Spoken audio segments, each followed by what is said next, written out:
kemarin kasus masalah Banjarmasin. Saya pas tiba di sana, saya bilang sama panitia, Ustadz gimana ceramah? Ceramah. Kenapa nggak ceramah?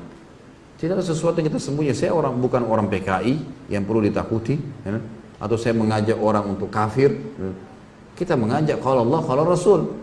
Ceramah saya semua hampir 600 judul ada di YouTube, bisa ditonton sama semua orang, bisa dinilai. Semua rujukan kita, kajian kitab Minhajul Muslim, kajian Riyadhus Shalihin, kajian tentang Nawaqidul Iman, buku-bukunya ada semua. Referensinya jelas. Dan saya sangat terbuka, kalau ada sesuatu yang salah, nasihati silahkan. Alhamdulillah, jazakallah khair, kau nasihatin, gitu kan. Tapi rupanya tidak tahu surat itu dari mana, tidak ada kop suratnya, tiba-tiba main mengancam. Ini semua hal yang sama sekali jauh dari adab kaum muslimin. Ya. Di Indonesia, teman-teman yang tanda tangan di situ, mengatasnamakan, gitu kan, mengatasnamakan lembaga-lembaga mereka, masa kalau Natal jaga gereja? Hah? Masa pemimpin non-muslim didukung? Masa pabrik sendal yang tulis lafzul jalalah mau ditutup kemudian mereka bela? Syiah buat acara dibela, ya. Ahmadiyah dan seterusnya aliran sesat banyak. Ahli sunnah wal jamaah ditahan. Dan apa haknya secara hukum pemerintahan, apa haknya gitu? Tidak ada hak syar'i. Kalau yang tahan mungkin aparat pemerintah resmi, militer pemerintah mungkin. Ini enggak sama sekali. Dari mana ini? Gitu kan? Tapi saya lihat subhanallah pada saat itu sudah terlalu banyak ya. Itu kemarin masa yang datang untuk hadir taklim saja kalau dihitung-hitung bisa 10.000 kali lebih. Ya. Ada yang sudah nginap berapa hari dari Palangkaraya, dari mana-mana segala macam. Kemudian juga ada yang sudah nginap sampai 2 hari di situ. Akhirnya di tempat yang saya nginap, jazakallah khair Pak Haji yang undang itu, ngumpul semua ikhwah. Masjid tahu tidak datang, saya ditahu di sini datang semua. Akhirnya terpaksa saya buatin taklim di rumah. Tapi apa jawaban saya teman-teman sekalian? Saya bilang, ikhwani.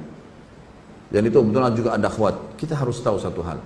Tidak ada dalam agama itu tidak ada cobaan. Ada cobaan. Dalam dakwah ada cobaan, dalam makan ada cobaan. Ada cobaan. Kita anggap ini ada saudara-saudara kita muslim yang tidak ngerti apa-apa tentang keadaan. Belum kenal saya, belum tahu main langsung vonis. Apalagi ditulis Khalid Basalamah pemecah umat ini. Apa yang pemecah umat? Apa yang saya pecahin? Hah? Kalau saya disuruh pecahin telurnya mungkin iya saya pecahin telurnya supaya makan gitu. Nah, apa yang dipecahin gitu? Ya. Jadi akhirnya ditulislah hal-hal yang tidak benar. Saya bilang jangan balas kebodohan dengan kebodohan. Ingat, saya minta antum dengan tenang, ribuan orang pulang, jangan buat keributan, jangan balas kebodohan dengan kebodohan. Sudah selesai, nggak masalah. Saya pun akan balik ke Jakarta, gitu kan? Jangan jadikan sebagai sebuah masalah. Ini cobaan. Nabi SAW bahkan dilempari batu di kota Taif. Gitu. Sabar beliau berdakwah, sudahlah. Ya, tidak ada sesuatu yang perlu kita khawatirkan. Jangan balas keterburukan akhlak kecuali dengan kebijaksanaan. Harus begitu, kedewasaan. Udah selesai. Alhamdulillah saya dari kecil sudah terbiasa memimpin lembaga. Artinya sudah biasa dari kecil, dari SD dipilih jadi pemimpin ketua kelas, jadi begini sampai saya ngajar di kampus di Makassar jadi wakil rektor, kemudian saya jadi ketua yayasan berapa kali. Udah biasa mimpin dan saya udah biasa hadapin banyak karakter jemaah di pengajian dan seterusnya. Gak perlu kita balas dengan emosi. Saya gak perlu bilang itu serang sekalian, ribut. Alhamdulillah. Dan saya tetap berdoa kepada Allah mudah-mudahan teman-teman diberikan hidayah. Siapa tahu malah dengan dengar ceramah insya Allah malah lebih baik gitu kan. Tapi ini tidak boleh terjadi. Apalagi di kalangan ahli sunnah wal jamaah. Gak boleh sama sekali terjadi.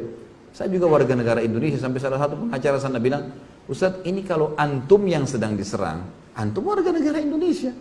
Bisa menyampaikan apa saja sebagaimana pemabuk bisa ngomong apa saja di jalanan. Gak ada urusannya. Kalau materinya silakan disimak. Kalau ada masalah baru disampaikan. Itu pun ada jalur hukumnya. Jalur hukum bisa disampaikan. Baru kemudian ini kalau tiba-tiba mau mengancam saja surat, dilempar begitu saja tanpa ada kejelasan. Sekarang malah dibumbu-bumbuin tuh. Karena dianggap tidak berhasil dibumbuin tuh. Oh sampai gubernur nolak, sampai segala macam hal. Ini tidak benar semuanya. Saya ketemu dengan salah satu saudara kita, pimpinan Angkatan Darat sana yang datang ke pengajian. Kebetulan 16 tahun beliau di Makassar. Kemudian beliau datang pengajian saya sering tapi akbar di Makassar, beliau bilang, loh saya kumpul sama gubernur malam hari itu. Tidak ada perkataan masalah larang ceramah antum.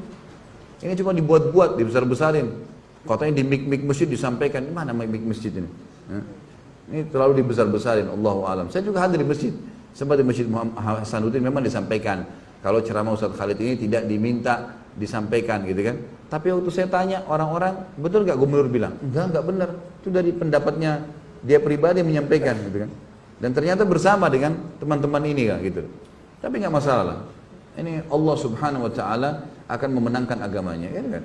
Yang jelas tidak ada sembunyi. Alhamdulillah sampai jadwal ceramah saya di Jakarta ada alamatnya. Ada kontak personnya, nggak ada yang saya sembunyikan. Ceramah semua diupload di YouTube. Antum rekam nih bebas, nggak ada yang larang.